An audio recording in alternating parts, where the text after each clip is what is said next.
name is Nurse Sherry, and today we're going to be going over the CNA Testable Skills positions on the side. Before we do that, I want to go over a few things that are very important about repositioning, and they could be good questions that you might get asked on the written exam. So, a good question I hear a lot is, how often should I reposition a patient that's in a wheelchair?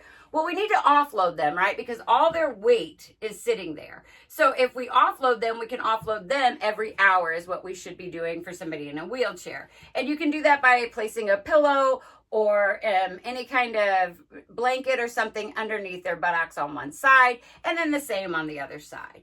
If you have somebody that is paralyzed or maybe had a stroke and has extreme weakness and can't move about in the bed very well, we're also going to be repositioning them every hour. For anybody else, we're going to do every 2 hours, and we're always going to start, well, it doesn't matter how you start. You can start in the supine position, which is what Mr. Smith is in now, and then we would go left lateral and right lateral. The main key is making sure that we protect every bony prominence with these pillows so that they don't get any pressure ulcers or shear any of their skin. Okay, let's start the skill. Hi, Mr. Smith. My name is Sherry. I'll be your CNA today. How are you? He says he's fine. I'm going to go ahead and position you on your left lateral side. Would that be okay with you? He is okay with that. Now, if you're in a hospital, you're going to want to identify your patient, and I would do that with name and date of birth with a wristband on his hand. And if you're in a resident home, usually their picture is going to be in the electronic chart, or if they have hand charts, because some places still do, you would have their picture there, because some people are, might have dementia or confused or things like that. We want to make sure that we have the right patient. Okay, so I'm going to go gather my supplies, and I'll be right back.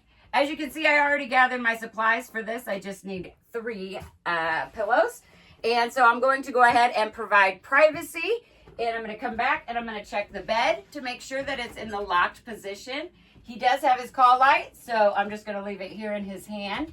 And the bed usually should be in the lowest position possible. I have moved the bed up to make sure that it's at my working level so that I don't hurt my back. So we always want to have good ergonomics when we're doing these skills. Okay, the next thing you need to make sure that you do is make sure that his head of bed is in the lowest position. It just makes it a lot easier for the patient to move around.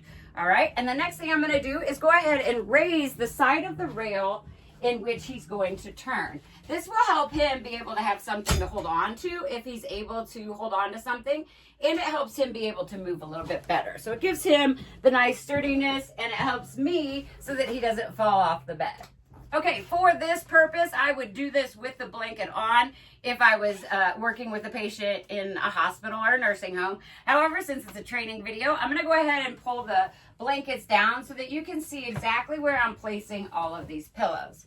If you can't see, he does have a dog that's sitting here at the edge of the bed, so I will make sure that he is comfortable as well. All right, so the first thing I'm going to do is have him move towards me. Mr. Smith, are you able to come towards me a little bit? The reason for this is I don't want to roll him and have him have no room over here.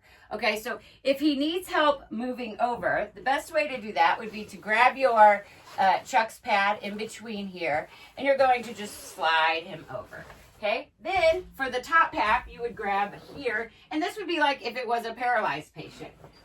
I'm going to move him over here. So now he is in good alignment, okay? So then the next thing I'm going to do is ask Mr. Smith if he's able to roll over. Can I assist you with rolling over? So what you should do is have them go ahead and bend their knee. This just makes it the easiest for them to be able to turn. I'm going to grab the back of his shoulder, so around his shoulder blade, and I'm going to say on the count of 3, we're going to roll to your left side.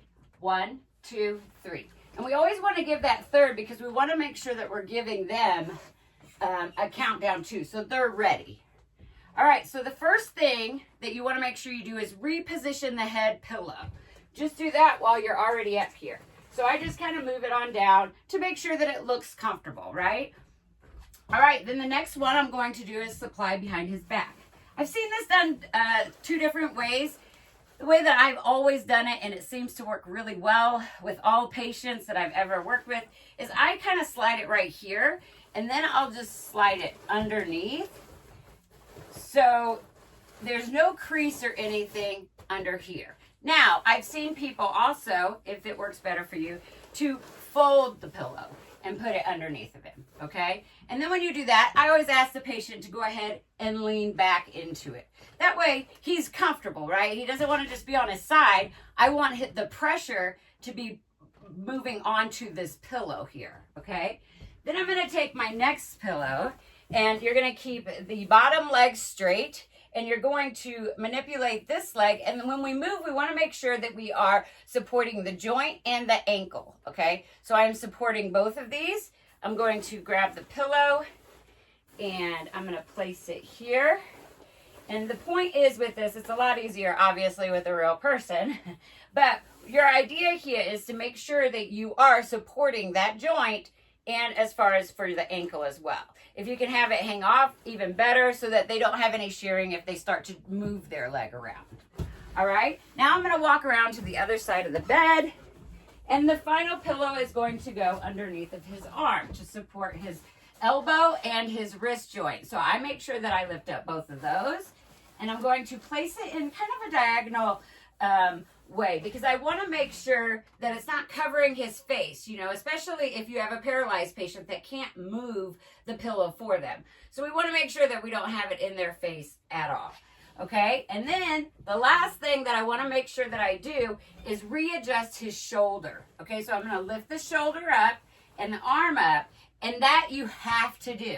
And what that does is, if you've ever rolled on your side yourself, you always cock that arm up, because it's more comfortable and you have less weight going down on that shoulder, because that's a good bony prominent right there, okay?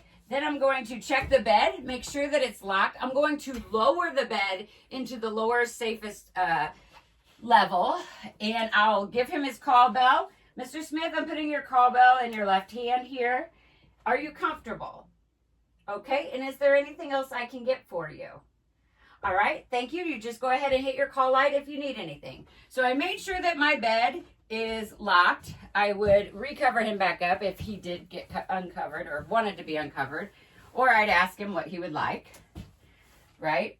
And then I would wash my hands. I would remove the curtain for privacy, and I would say skill complete. As always, thanks for watching, and if you ever have any questions, please leave them in the comment. I will reply.